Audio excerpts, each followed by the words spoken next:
একজন ঈসা আলাইহিস সালামের উম্মত ছিল। তিনি খুবই গুনাহগার ছিলেন। তিনি আল্লাহর ইবাদত করতো না। আল্লাহর ইবাদত না করতে সেই সারা জীবন পার করে দিয়েছে। তিনি দুনিয়া জমিন থেকে বিদায় নিয়ে গিয়েছে। তিনি যখন মৃত্যুবরণ করে, তাকে সবাই দাফন না করে, গোসল না দিয়ে তাকে একটি ডাস্টবিনের মধ্যে নিক্ষেপ করে দিয়েছে। তখন হযরতে ঈসা আলাইহিস সালামকে আল্লাহ পাক রব্বুল আলামিন স্বপ্নে দেখিয়েছে, হে ঈসা, অমুক জায়গায় আমার একজন বান্দা পড়ে আছে, তোমরা ওই বান্দাকে তুলে তোমরা কাফন দাও, গোসল দাও, তাকে জানাজা দাও। তখন হযরত ঈসা আলাইহিস সালাতু ওয়াস সালাম ওই বান্দাকে ওই ডাস্টবিন থেকে তুলে নিল। তুলে নেওয়ার পরে তাকে গোসল করালো স্বপ্ন মোতাবেক। গোসল করানোর পরে তার জানাজা পড়ালো। জানাজা পড়ানোর পরে তাকে দাফন করলো। তখন আল্লাহ পাককে হযরত ঈসা আলাইহিস সালাম বলল, ইয়া রাসূলুল্লাহ, হে আল্লাহ পাক রব্বুল আলামিন, এই বান্দার ক্ষেত্রে আপনি কেন আমাকে স্বপ্নে দেখাইলেন?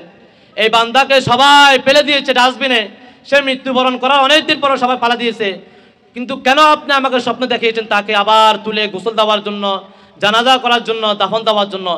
তখন আল্লাহ পাক রব্বুল আলামিন হযরত ঈসা আলাইহিস সালামকে বলেছেন, হে ঈসা, তার মধ্যে হযরতে মুহাম্মদ মুস্তাফা সাল্লাল্লাহু আলাইহি ওয়াসাল্লামের প্রতি ভালোবাসা ছিল। সুবহানাল্লাহ। আল্লাহ পাকের মাহবুব নবীর একজন আশিক, তিনি দুনিয়ার জমিন থেকে বিদায় নিয়ে গেছে।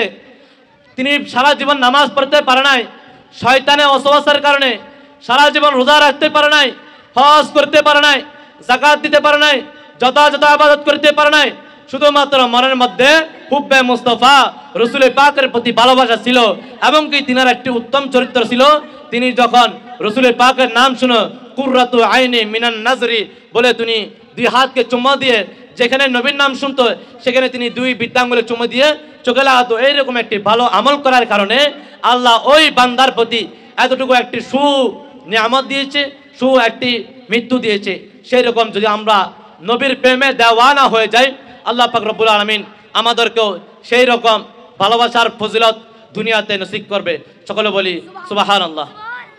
قال رسول الله صلى الله عليه وسلم باب وجوب محبة رسول الله أكثر من الأهل والوالدين والناس وإخلاق عدل من إيمان ألا من لم يحب هذه محبتي। সকলে বলে সুবহানাল্লাহ। রাসূল পাক সাল্লাল্লাহু আলাইহি ওয়াসাল্লাম উম্মতে মুহাম্মাদের উপর তার ভালোবাসাকে ওয়াজিব করে দিয়েছে, যেটা আমরা ইতিপূর্বে শুনেছি, সেটা এখন হাদিসে মুবারকের মধ্যে আমরা এখন দেখতে পাচ্ছি।